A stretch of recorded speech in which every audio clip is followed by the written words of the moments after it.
So good evening, everyone. Welcome back. Welcome back. It's been a while.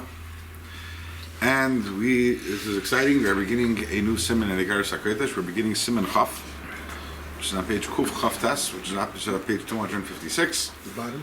And siman Chaf in Iggeres HaKodesh in Chabad circles is a thing. What? Is a thing. It's an expression. Meaning everyone knows siman Chaf in Iggeres HaKodesh. It's a very famous chapter.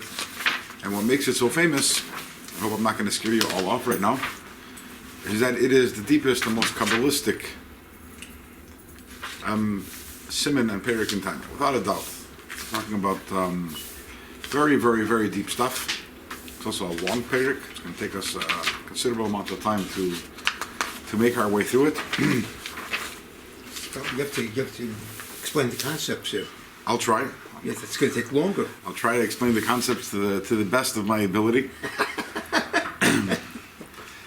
And this siman Iggeres HaKodesh, as I've mentioned in the previous simanim, not all the simanim in Iggeres HaKodesh are actually, even though it's called Iggeres HaKodesh, which means letters, they're not all letters. The last few also weren't letters. So siman Chaf is not a letter. It's an essay. It's an essay in Kabbalah and Chassidus written by the Alter Rebbe in the days before he passed away. So it's the end of his life. One of the last things that he wrote, the Tzemach Tzedek, the grandson of the Alter Rebbe, who was with the Alter Rebbe when he passed away, he testified and he wrote that this siman was written in the days before the Alter Rebbe passed away. Wow. So the Alter Rebbe, he passed away. He wasn't sick? The Alter Rebbe, he got sick mamish He in the got last sick on the few way. days. He was Wasn't he running from Napoleon? Right. He got sick. He had Yeah. It was cold. It was very cold winter. He might have had an infection. But he was still, even though he The was, last day writing, it's unbelievable. yeah. Well, actually, we'll find out. This is the second to last thing that he wrote. I'll get to that. I'll get to that in a moment. Wow. They buried him on the derrick, right? Yeah. So Hear that? See, on the run.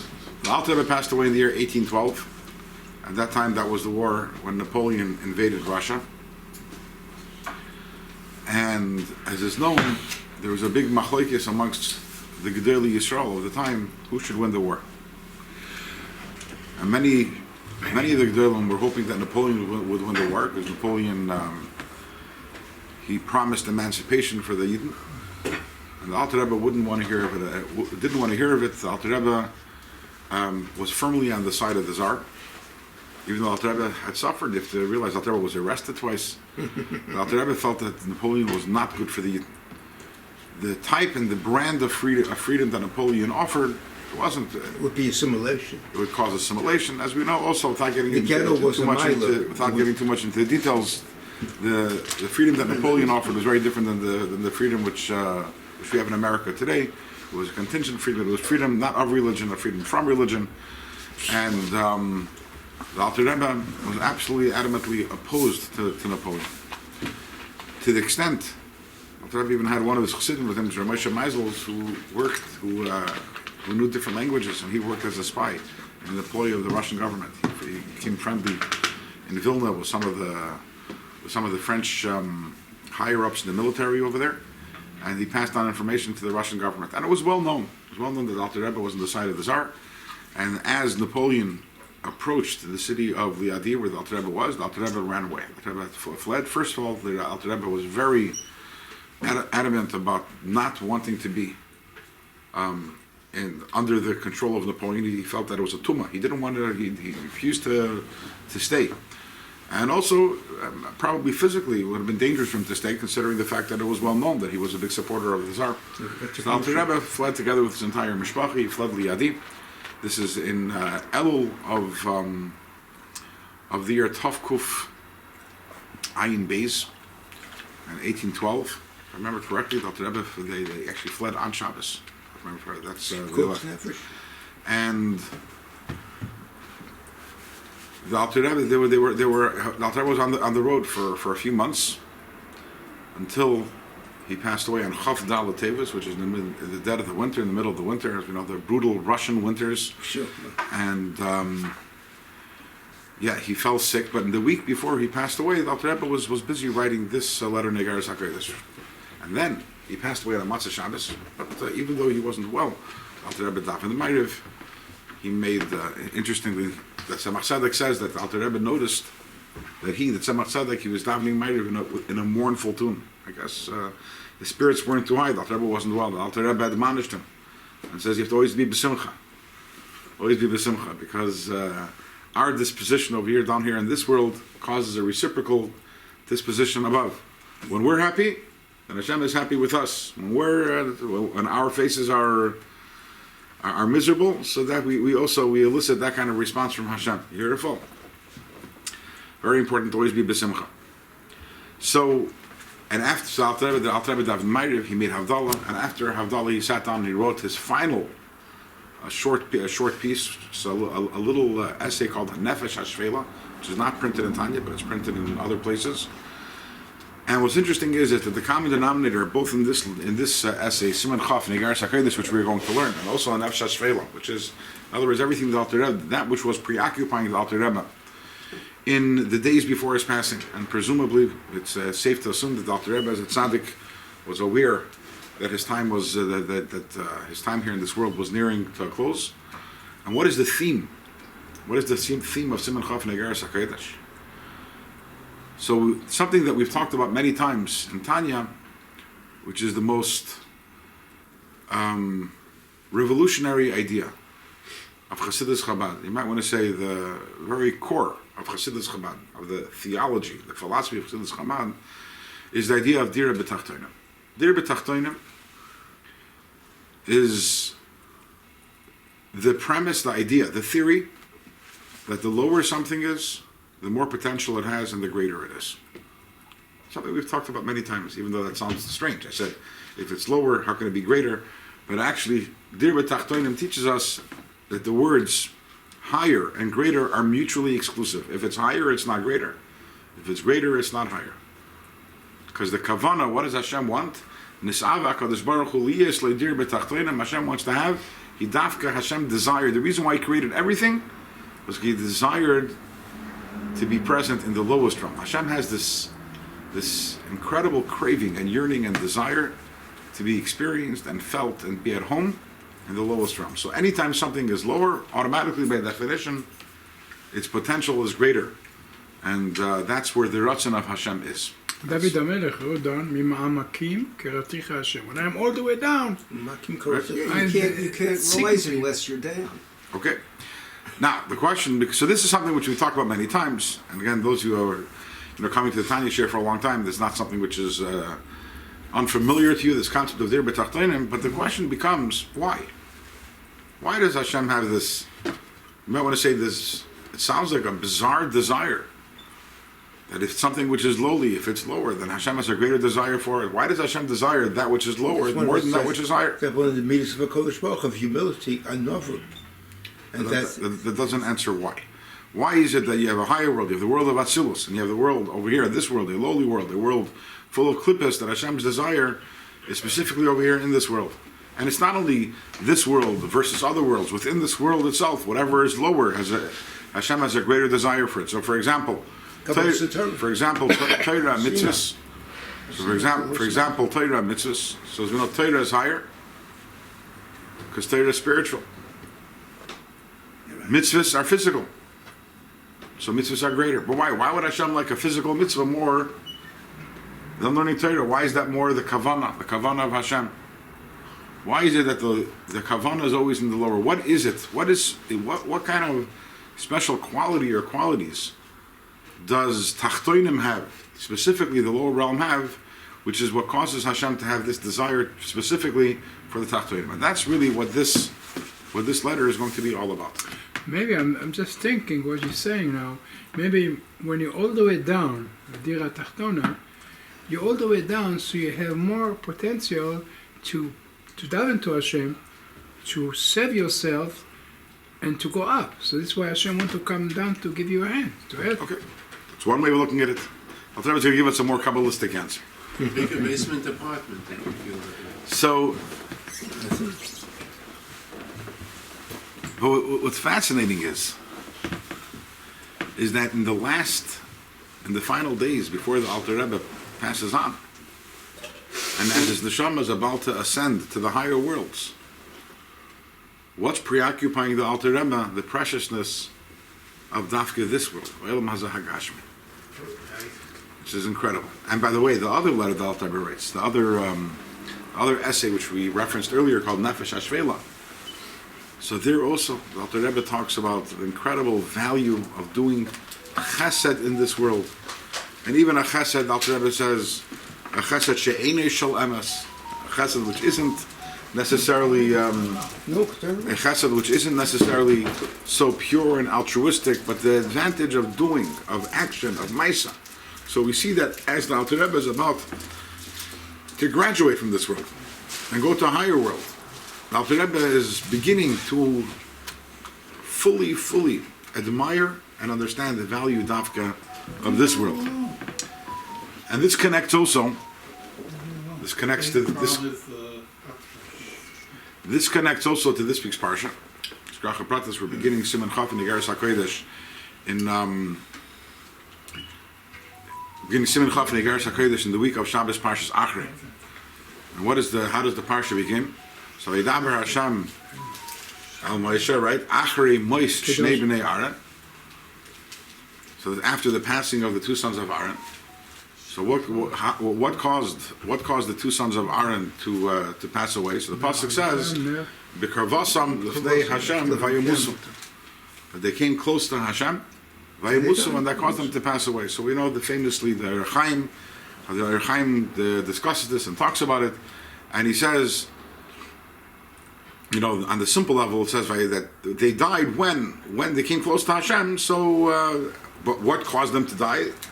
Fire came down and burnt them, right? And when did that happen? When they came before Hashem. The Chaim says no. Hashem means that what caused their death is their coming close to Hashem. There's a concept that great tzaddikim, when they pass away, is what's called a misas neshikim. Mm-hmm. They die but through a divine kiss. What does that mean? What does a misas neshikim mean?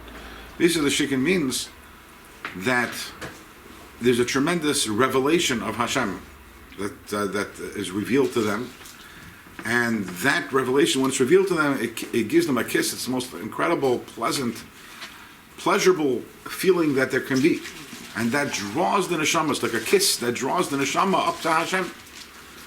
So the Chaim says that the two sons of Aaron, Nadav and Avihu, they had a reverse misas neshikin. Usually misas neshikin is a person is down here, and Hashem comes down and draws up the neshama. They kissed Hashem. They initiated the kiss. They came so close to Hashem that the neshamas departed their bodies. Big tzaddikim. Incredible tzaddikim. As we know that after they passed away, so Moshe tells Aaron, right, that I see now that they are greater than me and you. But nevertheless, although they were great tzaddikim, and obviously, me and you probably we could try from Tatel tomorrow to orchestrate a mitzvah neshikin. It's not going to work. We could try to, to come close to Hashem and to try to have some sort of spiritual experience that draws our neshama out of our body, and I don't think it's going to be very effective. They were incredible tzaddikim, yes, but at the same time, we talk about the chet of Nadav and Avihu. It was a sin. It was not appropriate, to the extent that what our parsha begins, it says that Vayimer Hashem says, Daber el Aaron achicha, speak to Aaron. And the pasuk Hayavi b'chalei sal HaKodesh shel misl parechas, right? And then as the next, as the pasuk continues, and says v'lo yamus, because I don't want him to die. As amazing and spiritual and beautiful the passing of Nadav and Avihu was, that's not the kavanah. It's not what Hashem wants. Hashem wants a neshama, the guf. Hashem wants a neshama in a body over here serving Hashem. And why is that? Because dira b'tachtoinim, because the kavanah is over here. Yeah, the time comes after 120 years, and a person finishes his job over here in this world, and the neshama goes up, and that's not within our control. But as much as we can control it, we say al garcha chatames, right? We're not looking for the spiritual experiences. Why? You say, what did I lose over here? What did I lose over here? There's Gan Eden, the higher worlds. But the answer is no. Dira b'tachtoinim means that the kavanah is dafka over here. Dafka in this world. And that's the same thing that Alter Rebbe is experiencing as he's about to pass on. He's writing about the preciousness and the value dafka of this world of Olam Hazeh Hagashmi. So that's going to be the idea on this perek. However, it's, as we mentioned, it's a long perek, a long siman. And it's going to take us quite a while till we get to the punchline. The punchline explaining Taka, what is the preciousness of this world? Why does Hashem find this world so attractive? That's going to come towards the end of the simon. We have a ways to go over there, and before there, we have a lot. We have a lot to learn. The story that Tzemach Tzedek said that shortly before the Alter Rebbe passes away, so the Alter Rebbe asked the Tzemach Tzedek. He pointed to the ceiling, and he asked the Tzemach Tzedek. Tzemach Tzedek was his grandson. Tzemach Tzedek at that time was around 22 years old. Tzemach Tzedek was the third Chabad Rebbe. After the Alter Rebbe passed away, the Alter Rebbe's son took over. The Mittler Rebbe. The Mittler Rebbe was the father-in-law and the uncle of the Tzemach Tzedek. Yeah. In other words, the Tzemach Tzedek was a son of the daughter of the Alter Rebbe. The Alter Rebbe's daughter's son. The Alter Rebbe's daughter. Right. So the Alter Rebbe's this daughter. Her name was Dvar Leah. Rebbetzin Dvar Leah. So she passed away when the Tzemach Tzedek was right before he turned 3 years old. She died young. She died very young, and she gave up her life for Chassidus, for the Alter Rebbe. She sensed that there was a kitrug on the Alter Rebbe. That in heaven there was angels that were prosecuting angels that were not happy with the degree to which the Alter Rebbe was disseminating Chassidus. So she convened the Bezdin, and she told the Bezdin, "I would like to give up my life instead of my father." And 3 days later, she was gone. 3 days later, she passed away. And the Alter Rebbe adopted his grandson, Menachem Mendel, the Tzemach Tzedek, and he raised him. And he married his first cousin. Tzemach Tzedek married his first cousin, so that means his father-in-law was also his uncle. The Mittler Rebbe was his father-in-law, but was also his uncle, his mother's brother. So after the Alter Rebbe passed away, the Mittler Rebbe became Rebbe. He passed away then in the year of 1827, and in 1827, that's when the Tzemach Tzedek became Rebbe. How old he was, Tzemach Tzedek, when he came Rebbe? No, Mittler Rebbe. How old was the Tzemach Tzedek when he became Rebbe? So he was in his late 30s. How old was Mittler Rebbe when he died? Mittler Rebbe was young, 54. He was young. Looked like very yeah. a short duration. He was Rebbe. Yeah. He was Rebbe for 15 years around. Yeah, very short. Yeah. Passed away young. Lifespans in the olden times was much shorter than it is today. The Alter Rebbe passed away at 68, and the Alter Rebbe was healthy and strong, exceedingly healthy and strong. The Alter Rebbe, they said the Alter Rebbe would fast, and how would he know when to stop fasting? So in the olden times, the big Gemaras, not like today, they had like wooden binding, very heavy. When he wasn't able to lift up a stack of Gemaras with one hand, he knew he has to now eat. He has to stop fasting. Wow. That's. How many days were fasting? What's that? Sorry? When he couldn't lift, it was a few days of fasting. I don't know. Yeah. Many Rebbes, the Rabbi Marash passed away at 48, and the Rashab at 59. That's Young, golden, yeah. didn't have the medicines we had today. Anyways, Antibiotics, and the time came. When time comes, the time comes. The bottom line is that Tzemach Tzedek said. So the Tzemach Tzedek was with the Alter Rebbe on this trip. He was running away. Interesting. The Mittler Rebbe wasn't there. The Mittler Rebbe was off in another city. He was in Kremenchuk, if I remember correctly, because when the Alter Rebbe ran away, he sent off his son to scout out different places where he could move, because he had left the Liadi, and Liadi was destroyed. The Mittler Rebbe did not return to Liadi. The Mittler Rebbe then went to Lubavitch. That's when Chabad moved to Lubavitch, was when the Alter Rebbe passed away. The Mittler Rebbe moved to Lubavitch. So the Mittler Rebbe was not present when the Alter Rebbe passed away, but the Tzemach Tzedek was. The Tzemach Tzedek was there. And he says shortly before the Alter Rebbe passed away, the Alter Rebbe was one speaking to him, pointed up to the ceiling and said, and asked his grandson, what do you see? He's like, I see a ceiling.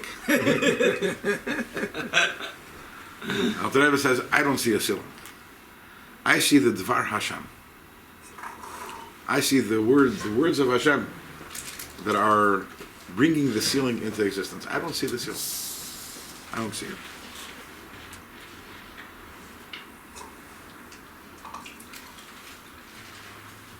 You know, when you see a person for the first time, so what do you notice about the person? What's the first thing you notice about the person? See, you hadn't seen me for a long time, so you're looking at my beard, at my face. Did I lose weight? Did I gain weight? You're commenting, right? First time you see a person, you take note of the physical features. Once you get to know a person for a while, you talk to the person. You don't even notice the physical features anymore. It's the person, it's the neshama.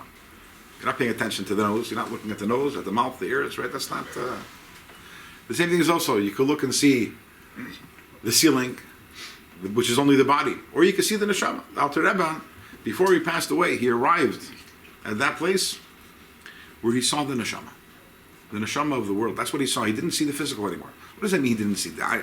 Obviously he saw it. The eyes were physical, but that wasn't what registered. He was in such a place of such incredible holiness that wherever he looked, the only thing that he sensed, what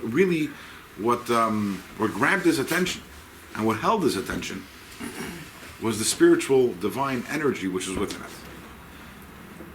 Now you have to realize, the Alter Rebbe, this wasn't news to the Alter Rebbe that there is a Dvar Hashem in the ceiling. You know, we learned together, we learned Shar Yichud V'Amunah, maybe even there when we learned Shar Yichud V'Amunah. The Alter Rebbe talks about everything in the world is only the Dvar Hashem. It's one thing the Alter Rebbe to write it, and at a certain point, before he passed away, the Alter Rebbe actually was in a place where not only he understood it, but that was what he sensed, physically sensed it. And at this moment, when he's in the highest of spiritual levels, what's he writing about? The mile of Elam Haza Hagashmi, the mile of the physical, which is very, very, very interesting, and really, brings full circle to everything that Alter Rebbe spoke about his entire life. The idea of Dir B'Tachtonim and the last moments of his life, reinforcing and saying incredible chidushim in this area of Dir B'Tachtonim. In terms of the style of Simon Chaf and Iggeres HaKodesh, it's a little different, I would say, than pretty much anything that we've learned. When I look at Simon Chaf, it seems to me almost as if the Alter Rebbe is writing this for himself. Other Praktim in Tanya, so the Alter Rebbe elaborates, explains, gives Mishalim, tries to bring down the concepts, and the style of this particular letter that we're going to be learning right now is more of a style of the Alter Rebbe, like jotting notes for himself. It's almost like writing to himself. It doesn't seem that he's bothering too much to elaborate, to explain, to bring down, which obviously makes it a little more difficult, but it's included in Tanya, and we are going to do our best with trying to understand what the Alter Rebbe is saying. And with that, we'll begin. Siman Chaf, page Kuf Chaf Tes. Ihu v'chayoyi chad, ihu v'garmoyi chad b'choyin. This is a statement taken from Tikkun Zohar. Welcome, just in time. The Zohar tells us, Ihu, which means he. The he is referring to Hashem. V'chayoyi, and the life force. Chad is one. Ihu, he. Once again, Hashem, v'garmoyi. And the bodies, Chad b'hoin, once again, is one with Hashem. What does that mean? The Alter Rebbe explains. Pirush. This means that Eser Spheres the Atzilus, the 10 spheres of Atzilus, the Chayoyi. The 10 spheres of Atzilus are comprised of Chayoyi and Garmoyi, life force and the bodies. The Chayoyi hin ha'oiris, the life force are the oiris, the lights, the divine light, which is in the world of Atzilus, which is in the 10 spheres of Atzilus. The Garmoyi, the bodies are the Kalim of Atzilus. Hein HaKelim. And what is the Zohar telling us? Shekulan Elokus. Both of them, the Oiris of Atzilus and the Kalim of Atzilus, are Elokus. They're Chad, they're one with Hashem, they are Elokus. Mashen Kain, as opposed to Bibiyachulu, in the worlds of Bria, Yitzir, and Asiya. And in Bria, Yitzir, and Asiya, there's also Oiris and Kalim. And there we don't say that Hashem is Chad with them. We don't say that the Oiris and Kalim in Bria, and Bria, Yitzir, Asiya are Elokus. There we don't say that. In Atzilus, we say that the Oiris and Kalim are Elokus. We do not say that in the worlds of Bria, Yitzir, and Asiya. And we have to understand, we have to understand well, how is it that the Ein Sof is one with the Garmohi, which is Hein HaKelim, which is the Kelim. Harei HaKelim maybe bechinas gvul v'tachlis. The Kelim of Atzilus, they're limited, they're defined. As explained in Eitz Chaim. So how can we say that the Ein Sof is one with the Kelim? Is it physical or spiritual, the Kalim? This is the world of Atzilus. It's all spiritual. This is the world of Atzilus. It's not only is it spiritual, now we're saying that it's godly. Yeah, but you say Kalim, So it sounds like something physical. Right. It has gvul. It's finite. Right. So spiritual is not finite. Sure, spiritual can be finite. Could be finite. But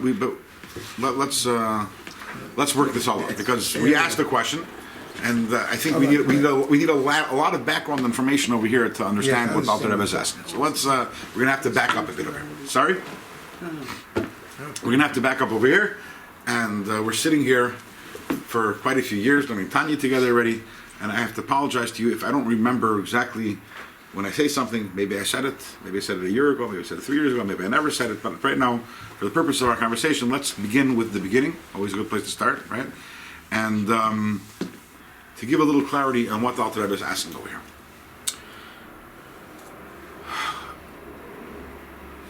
When Hashem decided, when it arose in Hashem's desire that He wants to create a world, there was a problem.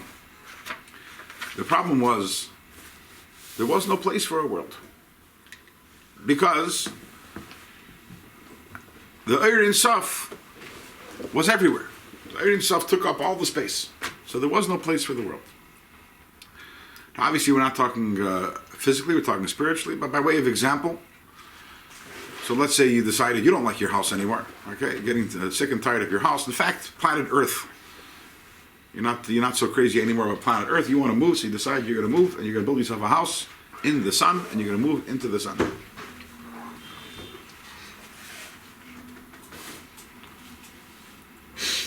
Doesn't exactly work, right? You guys are all looking to become a little crazy. It can't exist in the sun. Trying to create a world in the Eir Ein Sof is like trying to build a house in the sun. That's what it's trying to do. The world can't exist in the Eir Ein Sof. It's the intensity, the light. It's not shaykh. It's not possible. Or to use another example, which I probably mentioned before. Let's say you want to power your toaster. So you plug it into a nuclear power plant. What's going to happen to your toaster? Or you stick it into the nuclear power plant. Okay, you stick it in there. Okay? I don't know what's in. What? Your toast will be radioactive. That's true. Toaster gets toasted. What? Toaster gets Toaster will be. I would say a little more than that. It'll be absolutely pulverized. The world can't exist within the Eir Ein Sof. The Eir Ein Sof, the intensity, the power, the revelation. So what does Hashem have to do? The first thing that has to happen is there's what's called the Tzimtzum Harisha, the original contraction. And the original contraction, as described in Eitz Chaim by the Arizal, the original contraction is that Hashem, it's a tzimtzum in a way of siluk. Hashem had to remove the light. You know, there are many different types of tzimtzumim, and most tzimtzumim are a contraction of the light, where the light becomes weaker, the light becomes more diffused. But the original tzimtzum was not the light becoming dimmer or weaker or contracted, but rather it was a complete removal of the light. Hashem, in the words used in Eitz Chaim, Hashem went and He pushed the light to all sides and He created a big eagle. What? A big eagle. Eagle means a big circle. Right. A circle. Oh, Right? yeah, The word eagle is used a lot in Kabbalah. We're going to encounter it also later on in this Perek over here. That's in a Tanya. Hebrew word? The Hebrew word? Eagle? Yeah. Yeah. It's Hebrew, right? Yeah. I thought you said an English word. No, Circle. eagle. Ayin Yud Gimel Vav Lamed. The circle. Eagle. But eagle, yeah, eagle. I thought you said something. Not in English. eagle. So in Kabbalah. Eagle. Chayamago, yeah.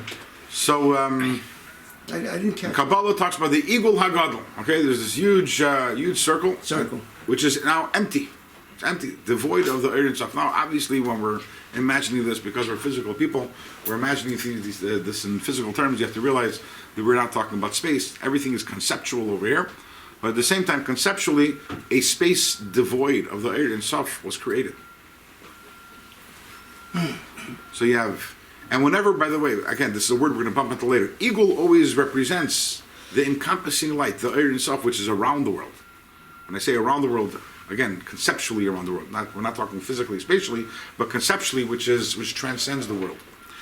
And we have this empty space. And what does Hashem do? And by the way, these terms that I'm going to be talking about right now, we're going to be revisiting them quite a few times in the course of this letter, in this essay over here.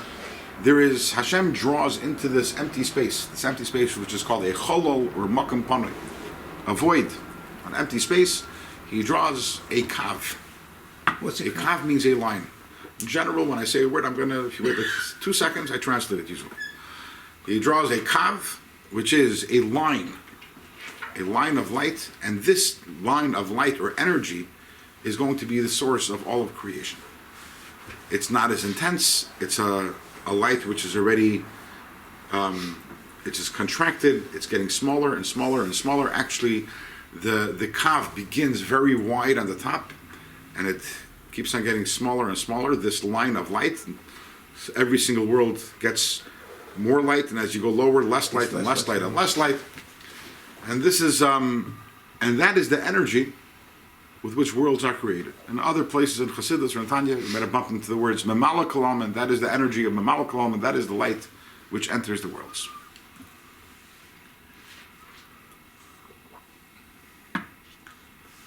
The problem is that where does this kav come from? This kav, this light, the energy of the kav, where does it come from? It comes from, it originates in the eagle. It originates in the Ein Sof.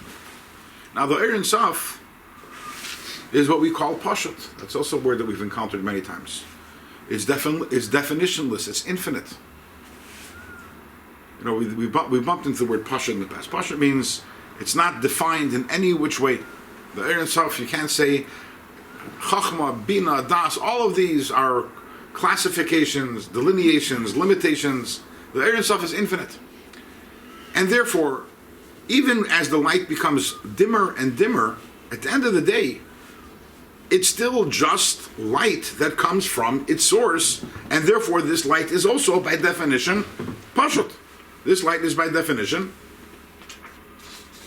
it doesn't have any features to it, it doesn't have any characteristics to it.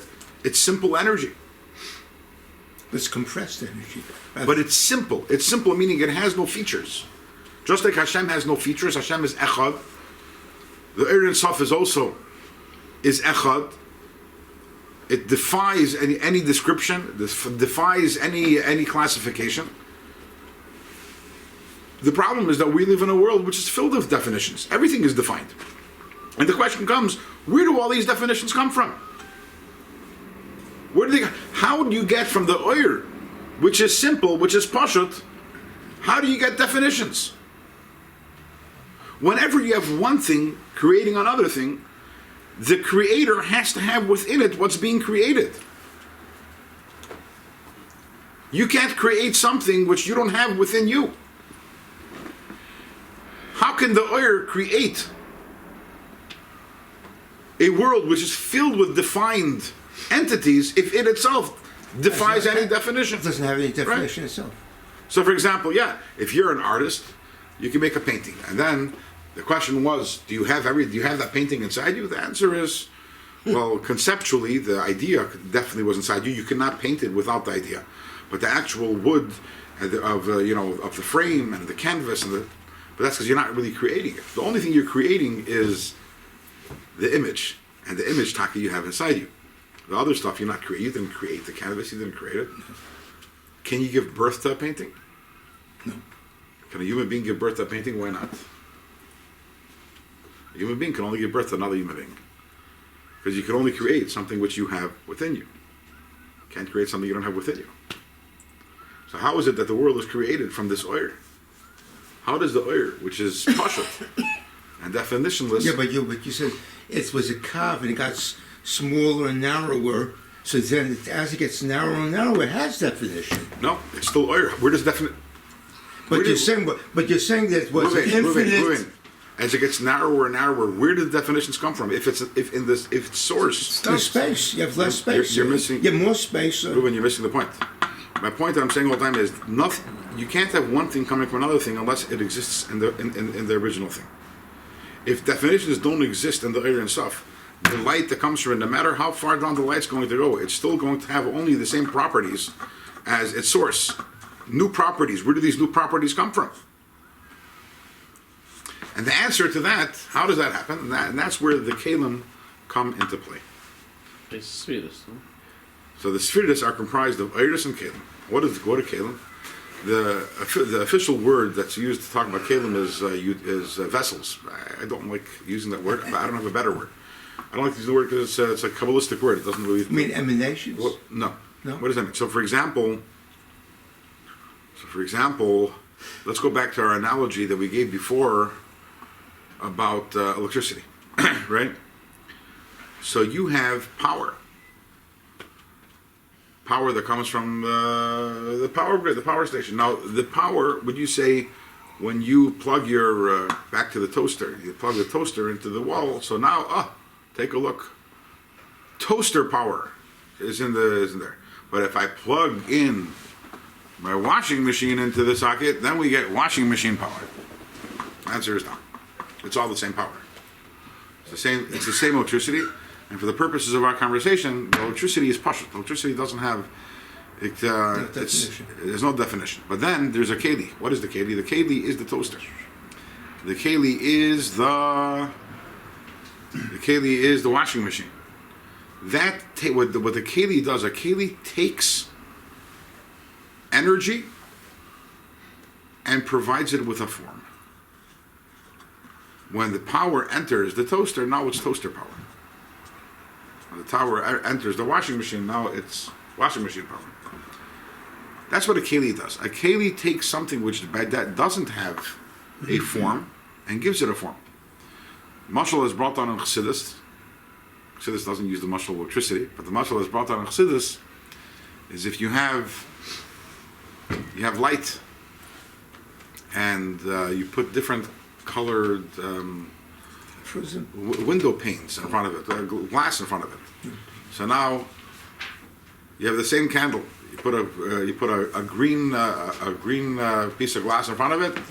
Now the light is green. You put a red piece of glass. Now the light is red, etc., etc. So what is that? The colored glass is the keli. The colored glass is the keli, which takes. Welcome. Hi, how are you? Baruch Hashem. So nice to see you. Thank you. The colored glass is the keli, which takes light, which doesn't have any particular any color or any tzir, and it makes it into it gives it a definition. And now we have red and green and blue. Or in other places to this, it gives even another example. If you take water, which water also doesn't have any color, and you pour it into different cups and also different colored cups.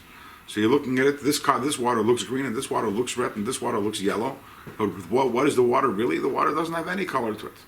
So that's what a keli does. And the same thing is also what Hashem did is He created the kelim of Atzilus. And the kelim of Atzilus, which are Chesed, Gevurah, Tiferes, Netzach, Hod, Yisoid, the light of Hashem, the light of the Kav, enters into the kelim of Atzilus. And when the light enters the kelim of Atzilus, suddenly now the light has a form, has a definition. Suddenly we have an energy of Chesed.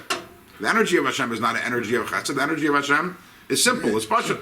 But when it enters the keli of Chesed, so now we have an energy of Chesed. Then we have energy of Gvura, we have energy of Tiferes, an energy of Netzach, an energy of Bina, of Chachma, whatever it may be, all these energies. But the energy is the differences and the definitions and the form are all created by and through the kelim, because the air itself doesn't have its pashut.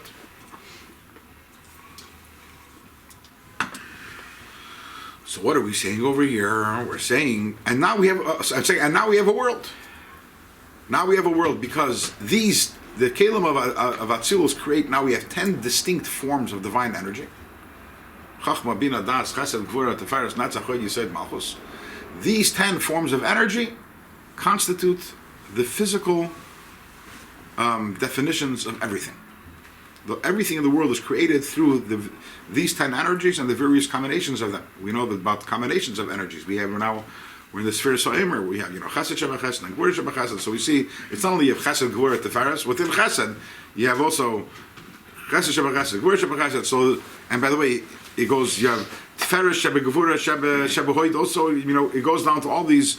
You have many, many different combinations, and these become the building blocks for the entire world.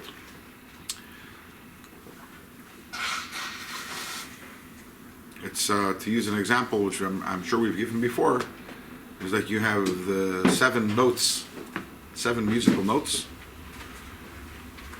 And how many melodies and songs can be made out of these 7 notes?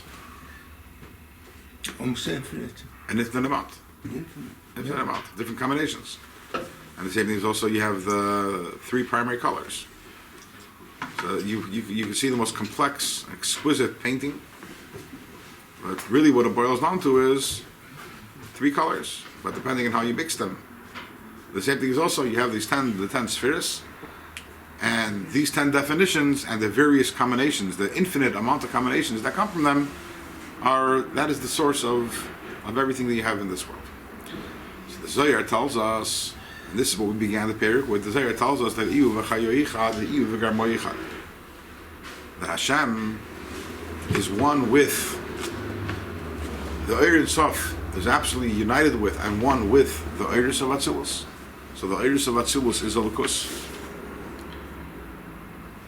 Shekulun Elokus, and also the Kalim of Atzilus are also Elokus. Both the Iggeres and the Kalim of Atzilus are absolutely one with the Iggeres Sof, and they're Elokus. What's the difference of the oil and the Kaila?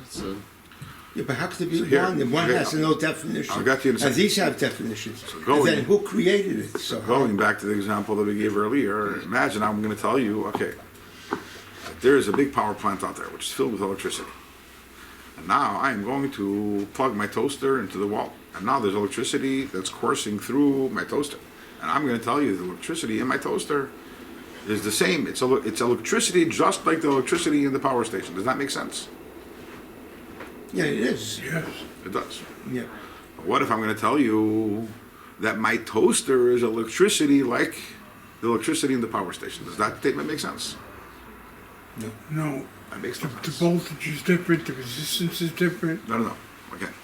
If I tell you that the electricity in my toaster is the same as the electricity in the power station, that makes sense. Yes. That's true. Yeah. But if I tell you that the toaster itself, the toaster is the keli, is also electricity, just like the electricity in the power station, that no, it's not. No. It's not. a keli. It's a keli. And it's defined. The electricity in my toaster, even as it's in my toaster, still remains electricity. It's still actually pashut. It's still undefined. It's the keli that gives it its function. And that's what's bothering the Alter Rebbe. We can do this again inside. The tzarech lahav heitev, again, last line. We have to understand well, how do we say that Ein Sof is one with the Garmoy?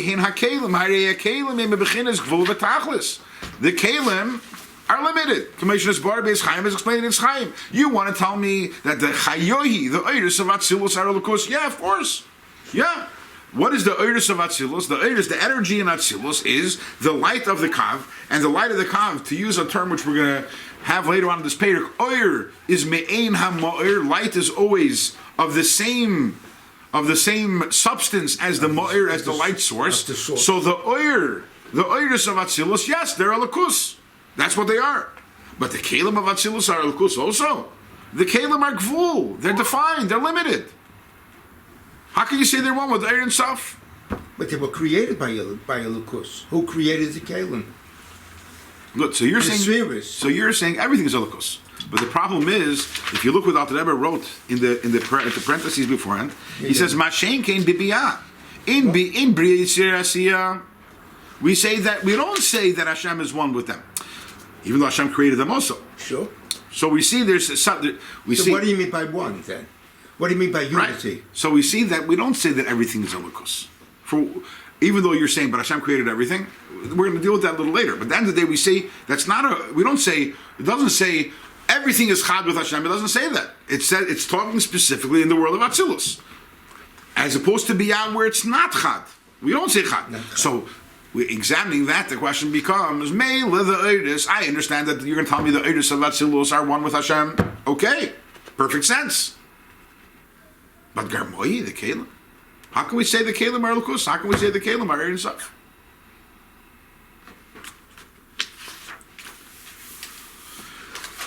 Okay, now you have a better understanding of the question. Yeah, but how do you answer what I just asked before? If the Or Ein Sof created the Kalim, so how do you define unity? Chad, that is, it's the Or Ein Sof is Chad with the Kalim. You're going to have patience. All right. No, At the I end, find it's good. creation doesn't imply chad. There's two separate things. Because Hashem created it, that means He's chad, one with it. That means it's a lukus. You're saying everything is a lukus.